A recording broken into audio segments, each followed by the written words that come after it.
میں نے پہلے بھی ہاضم کا ایک نسخہ بتایا تھا، لیکن اس کے لیے بڑے ہی نسخے ہیں مختلف پھکیوں کے، ہاضم کے، اور ان کی ضرورت بھی ہے۔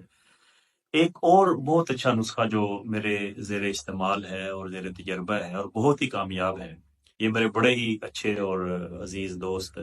ہربلسٹ ڈاکٹر میاں انتظار حسین صاحب کا نسخہ ہے، جو ملیشیا میں کلینک کرتے ہیں کوالالمپور میں۔ انہوں نے اس کا نام سقوف زمزم رکھا ہوا ہے، اور یہ بالکل زمزم جس طرح شفا بخشتا ہے، اسی طرح ان کا یہ نسخہ بھی معدے اور جگر کے مریضوں کو شفا بخشنے والا ہے۔ اس میں آپ نے کرنا ایسے ہے کہ آپ نے دیسی اجوین 25 گرام، سونف 25 گرام،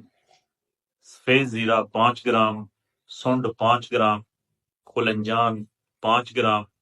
کبابہ خندہ 5 گرام، چھلکا ہرڑ 5 گرام، نمک سیاہ 4 گرام، میٹھا سوڈا 3 گرام، اور لیمن کا ساتھ 1 گرام، اور پودینے کا ساتھ بالکل تھوڑا سا 1-2 ماشے، اور سنا مکی پورے 100 گرام۔ یہ ساری چیزیں آپ نے اسی وزن کے ساتھ لے کے آپ نے ان کا سکوپ بنا لینا ہے، اور یہ کھانے کے آدھا گھنٹہ بعد